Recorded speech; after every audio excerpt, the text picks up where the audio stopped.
Hi, this is probably the last video I'm going to do on this book, Animal Liberation by Peter Singer. I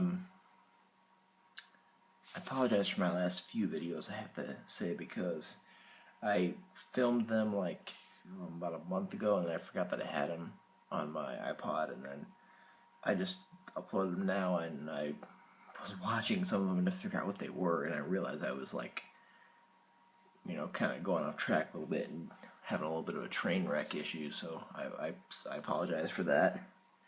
And if anybody needs clarification on those, let me know. Those videos that I'm talking about are the video on Hume and the video on Bernard Mayo's virtue ethics. Anyway, this is I've done probably 2 other videos on animal liberation, and the previous 2 were on 2 previous chapters. One called "All Animals Are Equal: Tools for Research," and then there's a 3rd chapter called "Down in the Factory Farm," or what happened to your dinner when it was still an animal. And I skipped that one because I don't feel like I need to be talking about all of the statistics that are given in this book. I think that people need to be reading this. This is something that lots of people need to be reading. This is very important things. I think this is not. This is environmental ethics. This is not just for philosophers. This is for Peter Singer himself. Actually, states that this is for everybody, and everybody needs to be reading this and needs to be knowing the truth, because the stats that he discusses, the stats that he gives in this book, are ones that we don't typically see. People in the outside world who see media all the time, they know, but we really do not see this. These are things that that the common person doesn't think about. We don't think about this kind of stuff. We don't think about that stuff happening to cows or chickens on farms. That's not something that we all think about. So I think that we all need to be reading this. It's very insightful, and he has a big thing of endnotes in the back here, and he gives sources for everything he says, and he gives stats that would really open your eyes, and he basically unveils this bad thing that we have going on in our world that is called speciesism, and that's other environmental ethicists would call this the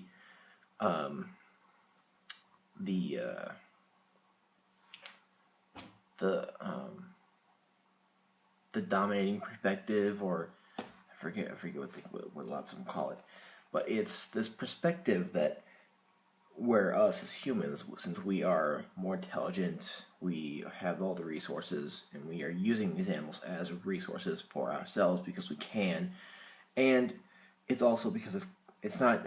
At first, it was from the hunter-gatherer stage, to which moved to agriculture, into industrialization. That has moved from, our use of animals has moved from just using them for food, just for us to be able to survive. But since now this has evolved from being from like mere agriculture to feed ourselves, into a time of consumerism, or a time where we use these animals for our own purpose. We use animals, apparently according to speciesism, as a means to our end. Or, like Singer discusses, how we will get eggs out of a bunch of chickens that we have cooped up in a very small area, so we can like a common commercial farm, he says, will use the smallest amount of money to get as much eggs out of a certain hen as possible, and that is consumerism. Because, and that's using them to sell that stuff and to make money. Farming is, often used to make money, and but all of it, regardless of what we're doing it for, it's done so that we can have the most benefit out of it. And there are so many arguments against the thesis of speciesism, that we have to milk cows because otherwise they they will have problems if they are not milked, and or stuff like, there's various arguments. He goes through it in this here, and I think this is very important to read. This is one of the most important things that people should read. And I'm not saying that people should become vegetarians. I'm saying that this is something to be thought about, that one should think about this, when you're going to go have a steak. And I mean, I guess this chapter, this is chapter 4. It's called "Becoming a Vegetarian," or "How to Produce Less Suffering and More Food at a Reduced Cost to the Environment." And what he says here is that, you can possibly say, well, all the restaurants are still going to serve steak, are still going to, serve all this stuff, and there's still going to be all that stuff in the grocery stores and all that stuff.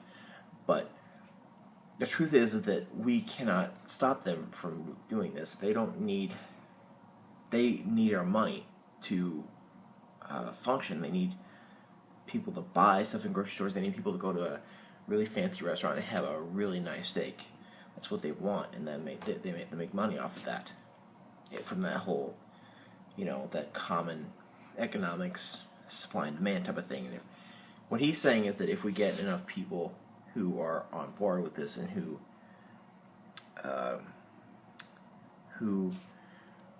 choose not to consume animals, or choose not to contribute to speciesism anymore, then that would lead to those companies who treat animals this way as the means to their end. It will mean less money for them, pretty much. Okay, so I'm going to go through this.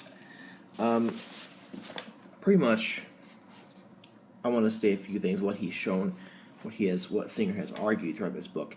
He's argued that not killing and consuming animals has been shown by Singer to not be problematic in nature. So, that's one big thing that he's stated. There is various arguments that, if we don't kill deer, there's going to be lots of problems, and then we have to do this. Why don't we, make venison out of them? Well, we have to do this anyway. He has given arguments that say that that's not necessary, and that there's other ways of solving problems of deer overpopulation rather than killing them. That's in a previous chapter, I believe. He gave actual research of his on that.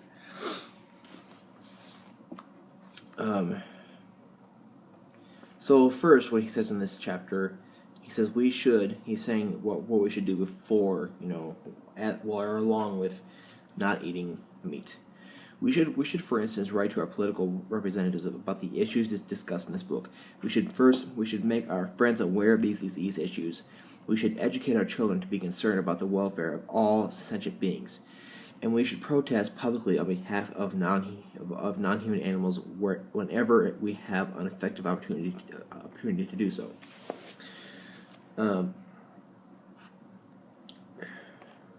The question here is the being sentient, and can it feel pain? That's the big basis of this here.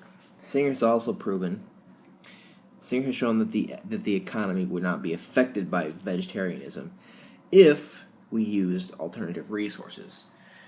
He also has a part where he also has a side here where he argues that the economy could be better if we, put our money into certain resources to feed ourselves. For instance, he also says that hunger, the world hunger problem would be, way less if we did not have livestock, and if we did not breed animals for production of meat or eggs or milk, and to produce cheese out of that milk, etc.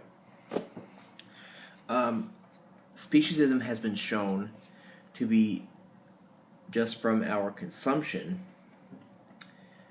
even if we are eating animals killed painlessly. So I'm just going through the things that he has shown other than this chapter. Singer has shown that it's not an issue of just killing them painlessly. That's not the issue here. The issue here is the humans who are more intelligent and are able to, we are intelligent enough to use things as resources, and we can use things such as non-human animals as a means to our ends. And this he also shows that the idea of killing all livestock painlessly is kind of a wishful thinking more than it is anything else. Suffering is most likely involved in our slaughtering them for our use. Singer has shown it to be possible to be healthy and a vegetarian. That's another argument that people who are against vegetarianism pose to Singer's idea, is that it's not that we need protein. We have to eat meat to get that protein, and there's lots of other nutrients that are in meat. Where if we did not eat meat, we would become malnourished. Singer has proven that to be very false, and I would have to agree with that, because first of all, with the whole protein thing, there's something called protein shakes in this world. Furthermore, you have eggs. There's peanut butter. There's protein in peanut butter. There's protein in a lot of different things. There's protein in certain vegetables. It's all about, and at the end of this chapter here, he gives links to a cookbook for vegetarians, and shows that it's a possible life, and where you can be very healthy as a vegetarian. Also, the big thing Peter Singer is saying that we need to do is we need to stop eating them. We need to stop consuming animals, because speciesism gives this part of the economy which kills animals as means to our ends. And he says, as a matter of strict logic, perhaps there is no contradiction in taking an interest in animals on both compassionate and gastronomic grounds. If one is opposed to inflicting suffering on animals, but not to the painless killing of animals, one could consistently eat animals who had lived free of all suffering and been instantly painlessly slaughtered. Yet practically and psychologically, it is impossible to be consistent in one's concern for non-human animals while continuing to die on them. If we are prepared to take the life of another being merely in order to satisfy our taste for a particular type of food, then that being is no more than a means to our end. That's battling the whole idea that I can not cause pain. We can still kill them, but we just can't cause pain. It's more than that. It's more than just causing pain. Pain is definitely a big huge issue, and it's something that we need to combat that. But it's more than that. Common activists are going to go against pain, are going to go against organizations or businesses that cause pain on sentient non-human beings. In Peter Singer's case, it's a lot more than that. It's speciesism, which he shows to be a really harmful thing, really, because there's actually a lot of pain that comes from that, because we are using them for our ends, which is speciesism, which is valuing their lives less than ours. if you would ask a regular person on the street, it's like if you had the chance to, if you had a gun to your head and you had to kill either a person or a dog, they would commonly say, the dog. It's of course. I mean, and I'm not saying that that's a bad thing, but I'm saying that common people will say that because because in common society, it's that the animals are their lives are less valued than ours.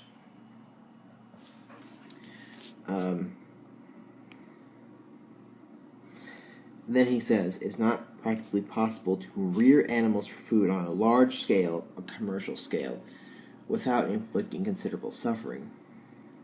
Even if intensive methods are not used, traditional farming involves castration, separation of mother and young, breaking up social groups, branding, transportation to the slaughterhouse, and finally the slaughter itself. It is difficult to imagine how animals could be reared for food without these forms of suffering.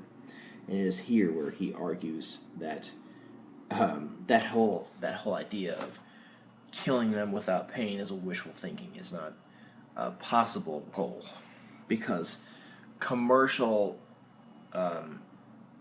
breeding and agriculture and livestock, they're there because they're a means to our end. They're there because they're trying to get production out of them, and that's what it's there for. That's all. And so we must ask ourselves, not is it ever right to eat meat, but is it right to eat this meat? Here I think that those who are opposed to the needless killing of animals and those who oppose only the infliction of suffering must join together and give the same negative answer of eating this certain meat. Becoming a vegetarian is not merely a symbolic gesture, nor is it an attempt to isolate oneself from the ugly realities of the world, to keep oneself pure and so without responsibility for the cruelty and carnage all around. Becoming a vegetarian is a highly practical and effective step one can take toward ending both the killing of non-human animals and the infliction of suffering upon them. Assume for a moment that it is not only the suffering that we disapprove of, not the killing. How can we stop the use of intensive methods of animal rearing described in the previous chapter? Again, saying, how can we stop really the suffering? I mean, it's going on the idea and truth that painless killing is a wishful thought. And then he says here, people who profit by exploiting large numbers of animals do not need our approval, they need our money. And that comes the boycott of vegetarianism.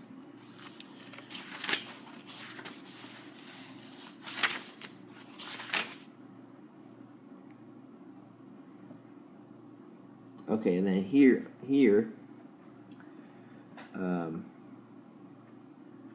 protein is, of course, only one necessary nutrient. If we compare the total number of calories produced by plant foods with animal foods, the comparison is still all in favor of plants. A comparison of yields from an acre sown with oats or broccoli with yields from an acre used for feed to produce pork, milk, poultry, or beef shows that the acre of oats produces 6 times the calories yielded by pork, the most efficient of the animal products. The acre of broccoli yields nearly 3 times as many calories as the pork.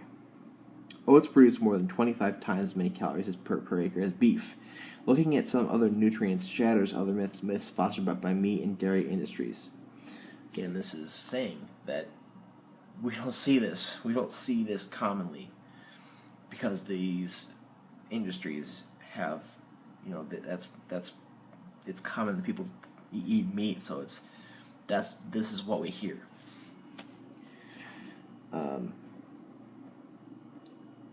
Although milk production does yield more calcium per acre than oats, broccoli does better still, providing 5 times as much calcium as milk.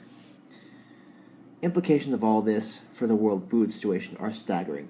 In 1974, Lester Brown of the Overseas Development Council estimated that if Americans were to reduce their meat consumption by only 10% for 1 year, it would free at least 12 million tons of grain for human consumption, or enough to feed 60 million people.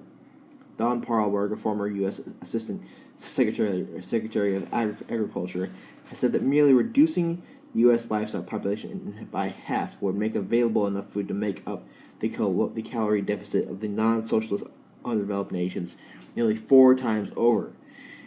Indeed, the food wasted by animal production in the affluent nations would be sufficient, if properly distributed, to end both hunger and malnutrition throughout the world.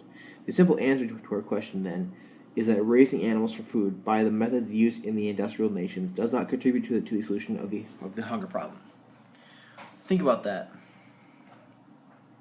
Think about the world hunger situation being fixed.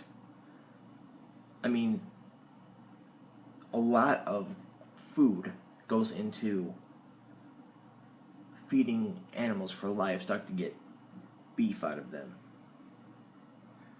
But it's all about, I mean, this is all we know. It's all we know because that's all we ever hear about. But in truth, this book here will tell you differently. But that's thinking about how much food we would have and how much less hunger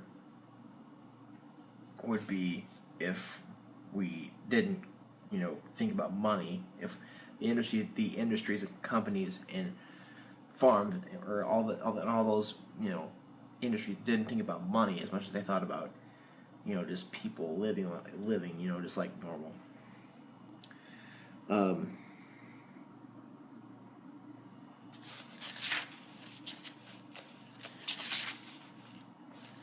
How far should we go?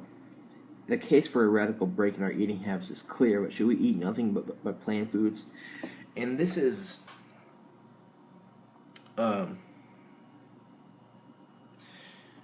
this here is where he discusses where should the line be drawn. And this is, goes from a vegetarian to a vegans, and it states because of all of the stuff he's been saying, all of it, he's showed multiple cases of animals suffering from the tests in the second chapter, the test for research and all that stuff with animals. All of that, all of the consumerism causing us to use them as a means to our end, and all of that, the speciesism as a whole, and what comes from it, all the the suffering and killing of animals and all that stuff that comes from it. He's saying that it's not a question that we need to draw a certain line of what we should be consuming. He's asking where it should be drawn. Like, we know that this line will not include us eating beef, pork, veal, stuff like that. But then, how far is it going to go? Is it going to go to eggs and milk products? Is it going to go to shellfish, crustaceans, mollusks? What else?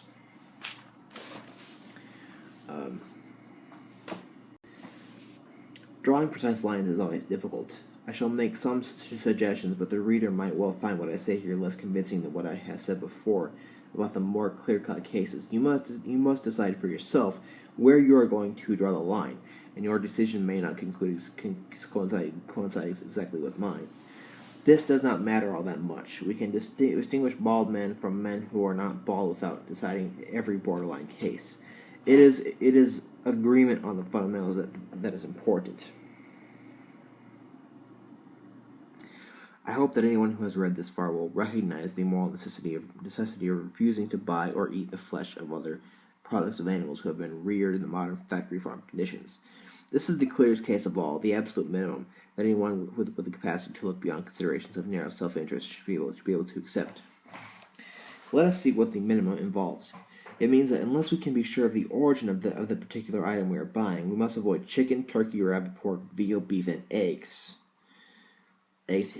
He goes into more detail here later. At the present time, relatively little lamb is intensively produced, but some is, and more maybe in the future. The likelihood of your beef coming from a feedlot or some other form of confinement, or from grazing land created by clearing rainforests, will depend on the country in which you live.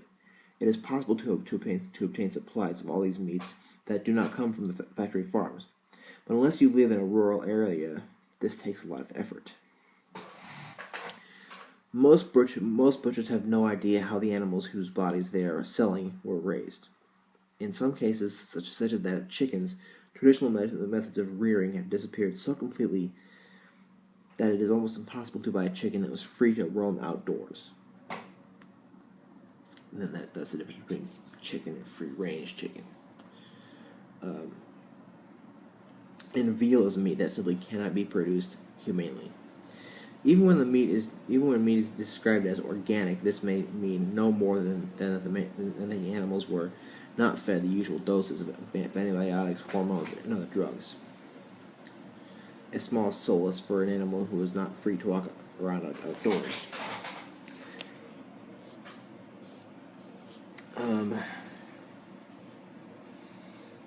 Once you have stopped eating poultry, pork, veal, beef, and factory farm eggs, the next step is to refuse to eat any slaughtered bird or mammal. This is only a very small additional step since few of the birds and mammals commonly eaten are not intensively reared. People who have no experience of how satisfying an unimaginative vegetarian diet can be may think of it as a major sacrifice. And then he states that there's a cookbook to where vegetarians can actually have a relatively less sacrificing experience.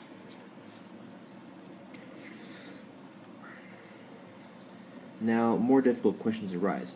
How far down the evolutionary scale shall we go? Shall we eat fish or shrimp or oysters? Okay, and then with fish is something that he discusses, and he kind of really is against any kind of eating of fish. Fish, he gives out two cases. Most of them are when you're just like fishing on a lake somewhere, and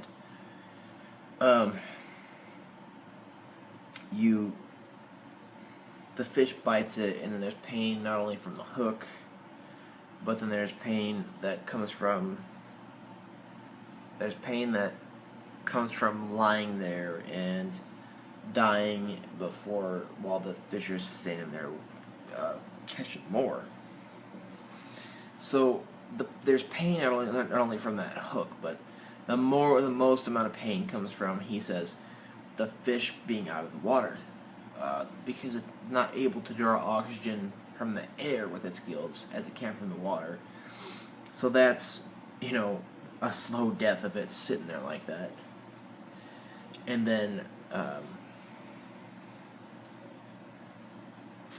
there's the other case of the commercial farms, like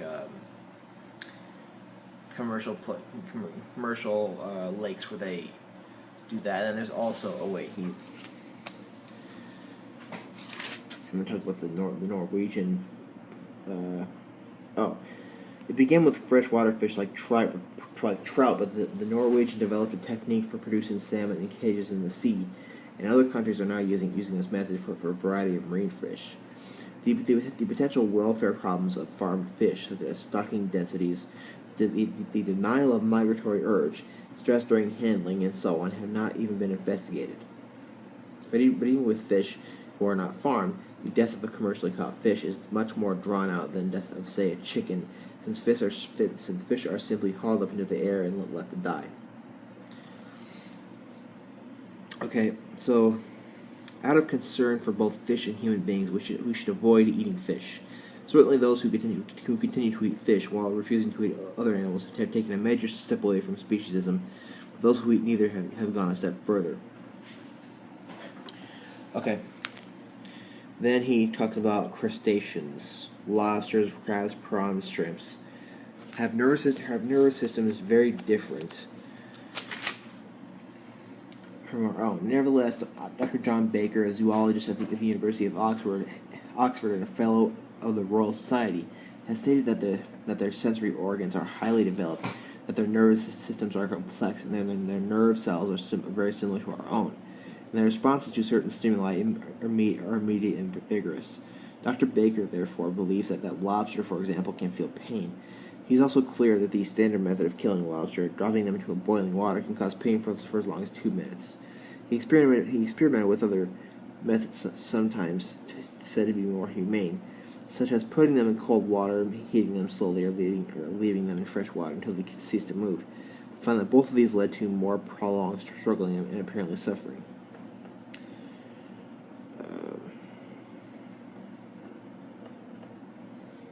If crustaceans can suffer, there must be a great deal of suffering involved, not only in the method by which they are killed, but also in the ways in which they are transported and kept alive in markets.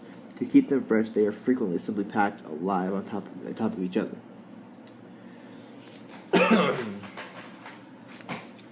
Oysters, clams, mussels, scallops, and the like are mollusks, and mollusks are in general very simple organisms. There's an exception. The octopus is a mollusk, but far more developed and presumably more sentient than its distant mollusk relatives. With creatures like oysters, doubts about capacity for pain are considerable. And in the first edition of this book, I suggested that somewhere between a shrimp and an oyster seems as good a place to draw a line as any. Accordingly, I continued occasionally to eat oysters, scallops, and mussels for some time after.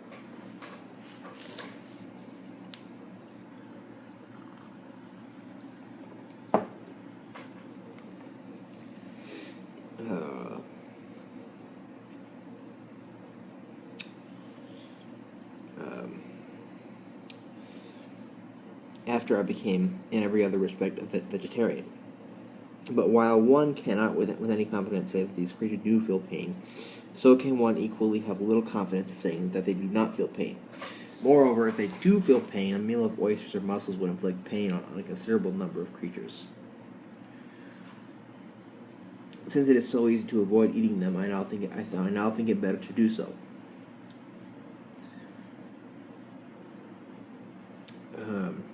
So that's pretty much the end. And then he discusses eggs and milk. The question is a real one because it is possible to be adequately nourished without consuming any animal products at all. A fact that it is not widely known, although most people now know that vegetarians can live long and healthy lives. We have seen that the egg industry is one of the most ruthlessly intensive forms of modern factory farming, exploiting hens relentlessly to produce most eggs at the least cost. Our obligation to boycott this type of farming is as strong as our obligation to boycott intensively produced pork or chicken. But what of free-range eggs, assuming you can get them? Here the ethical objections are very, very much less. And then he talks about milk. Milk and milk products like cheese and yogurt raise different issues. We have seen in Chapter 3 that dairy production can be distressing for the cows and their calves in several ways.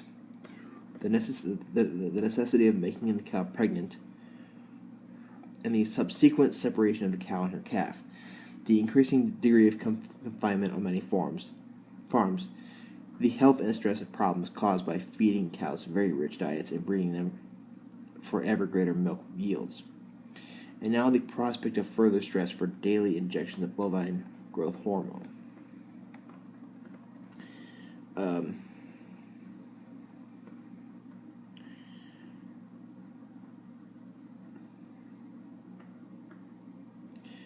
In principle, there's no problem in doing without dairy products. Indeed, in many parts of Asia and Africa, the only milk ever consumed is human milk for infants. Many adults from these parts of the world lack the ability to digest lactose that milk contains, and they become ill if they drink milk. The Chinese and Japanese have long used soybeans to make many of the things we make from dairy products. Soy milk are now widely available in Western countries, and tofu ice cream is popular with those trying to reduce their intake of fat and cholesterol. There are even cheeses, spreads, and yogurts that are made from soybeans. Okay, so vegans then are right to say that we ought not to use dairy products. Okay, his discussions about eggs and milk show that eggs and milk, should be included in this, along with crustacea and mollusks, and all kinds of shellfish, because for mollusks and stuff like that, it's not known you can't really debate. I mean, if you can debate that they may not, then you can debate that they may as well do. So you can't really be sure. So you might as well do without it. So this, draws the line at all things coming from the animals that we eat, such as eggs and milk, to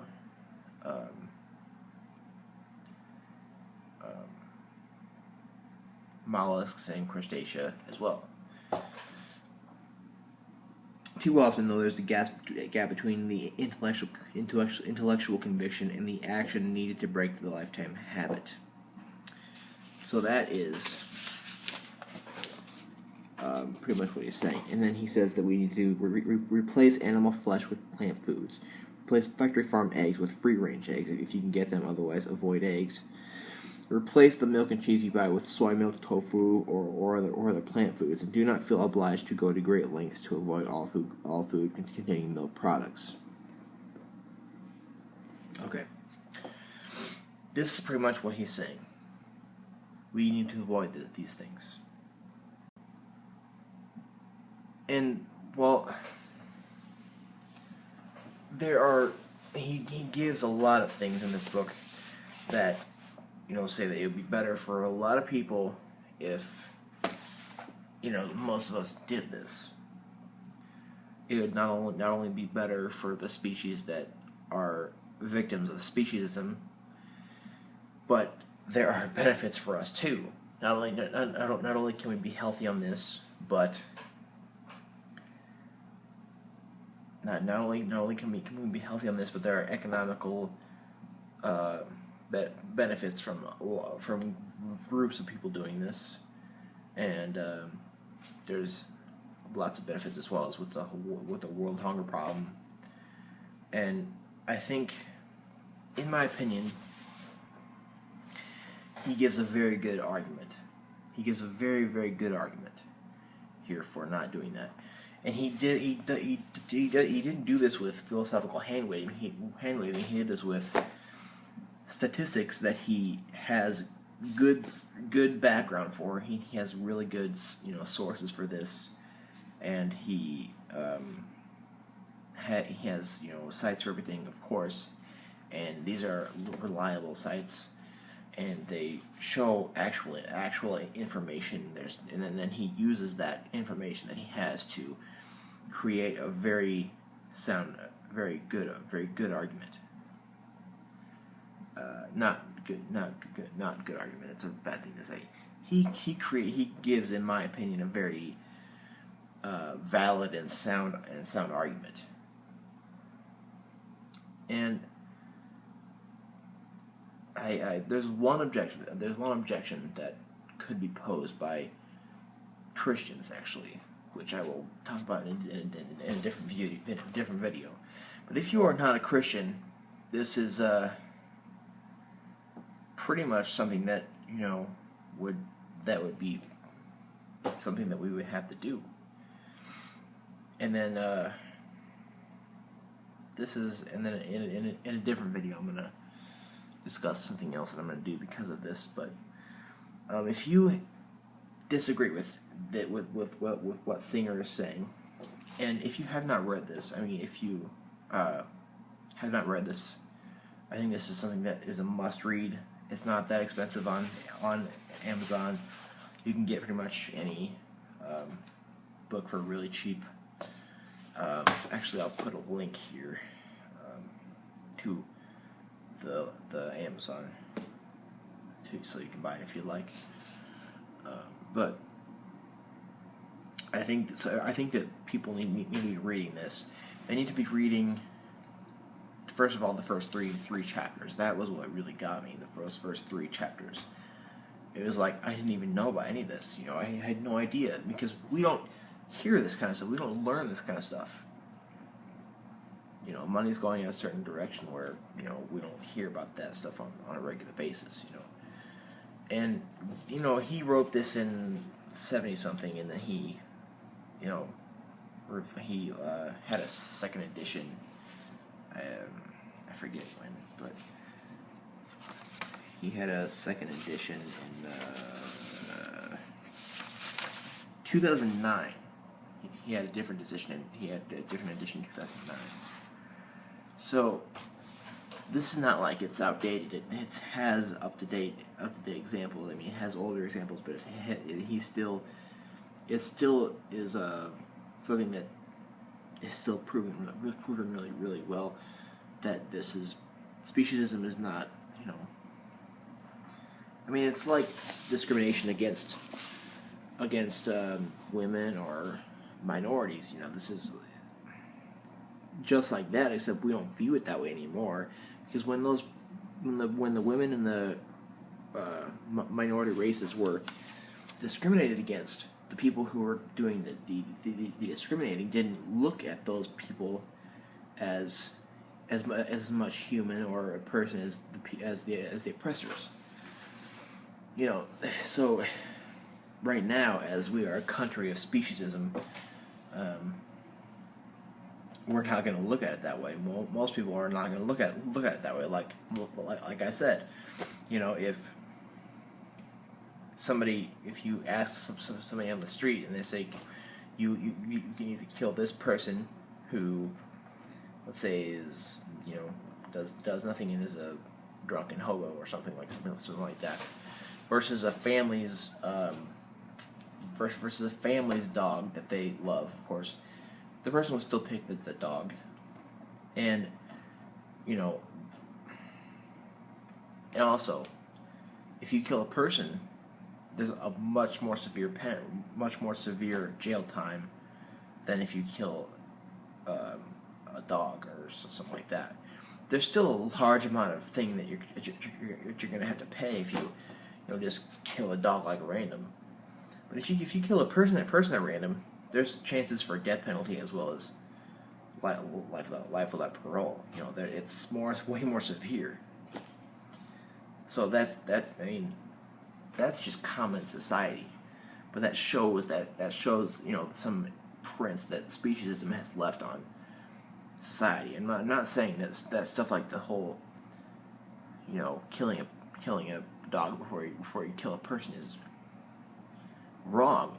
What I'm saying is that what Singer points out here is wrong. The speciesism, the factory farms, the research on the animals and stuff, all stuff like that, that is what's wrong. And I'm just saying that the legal thing and the killing a dog before a person, that's just imprints of the whole speciesism thing. So tell me if you think this is wrong. Tell me if you think that there's any reason for us not eating meat. And also, I have a video which is going to be right after this one in my upload list, or also in my ethics playlist. Right after this one, is gonna be a video, or is a video, which is discussing that one objection if you happen to be a Christian. And it's a certain objection that has kept me from ever becoming a vegetarian, because I thought of it as way more severe. After looking through some scripture, it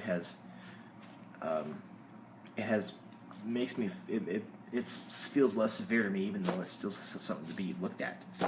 So if you are not a Christian, if that's not, you know, you don't need to watch it, because then without the whole religion there for you, this is pretty much indubitable, and that it's necessary to be done.